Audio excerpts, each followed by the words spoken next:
What you're looking at is the brand new 2012 Honda Civic Hybrid. This is the second generation Civic Hybrid, and it's based off the same platform as the 9th generation Honda Civic. So behind me, you'll see that's Washington, D.C. back there. It's not the typical D.C. that you see, but that is Washington right across the Potomac.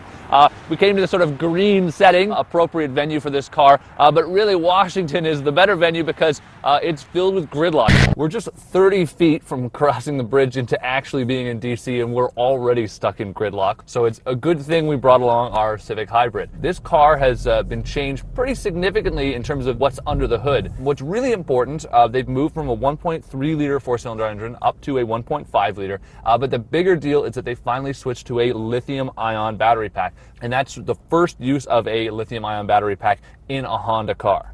So how Honda's IMA system works is it really just uses the electricity to give an extra boost to the engine, and that allows them to burn a lot less fuel, and you build up that electricity through regenerative braking.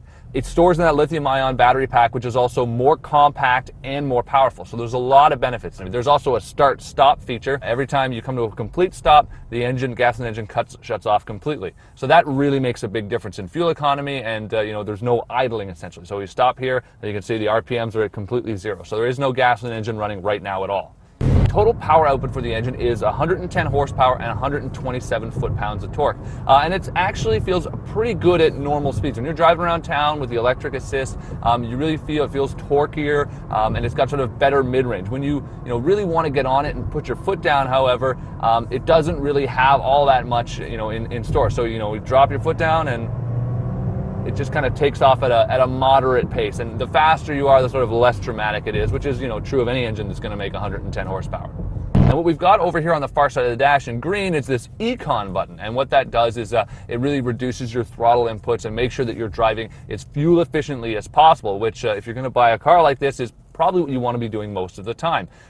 As you can see, if you look up on the dash, we're almost right at 45 miles per gallon. So Honda actually rates this car at 44 city, 44 highway, and 44 in total. So when you combine those, it's 6 miles per gallon short of the Toyota Prius, which is the real leader in the segment.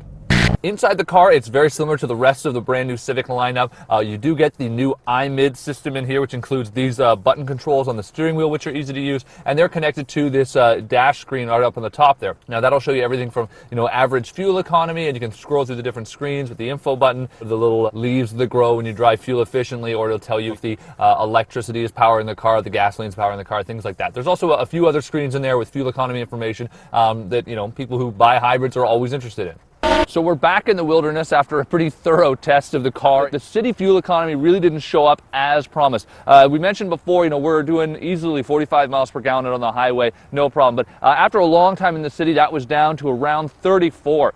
Funny though, just on our way over here, it picked right up again, and we were back up to 36 already after just 2 or 3 miles. So it really depends on the type of driving you're doing, but it seems like the car doesn't really deliver on the in-city fuel economy. Another real issue with the car is, again, the integrated motor assist hybrid system that Honda uses. We really do find that, when the gas engine comes back on, it is pretty violent. You really do feel it, and that's something that you're not going to get in a Prius. As for, the reasons to like this car, well, there's that 7% improvement in fuel economy over the last gen, the lithium-ion battery pack. It is a lot more usable around town, and we really like that. And the other great feature is that, unlike, say, a Prius, which, yes, does get better fuel economy, it's not weird to drive. There aren't any weird, strange buttons, and you just don't feel like you're confused. Anybody can just get in it and drive it just like a normal vehicle. So essentially, this was a much improved package from Honda, much like the standard vehicle is an improvement over the 8th generation car. So we're really liking what Honda's doing, the direction they're going, and they've made great improvements. If you're really looking for top fuel economy, well, the Prius is the car. It's really become a pricing issue, and Honda hasn't quite released the pricing on this yet. So when that finally does come out, you'll be able to make a more educated guess. But right now, a solid alternative. It delivers everything that a Civic delivers, but with the great fuel economy of 44 miles per gallon.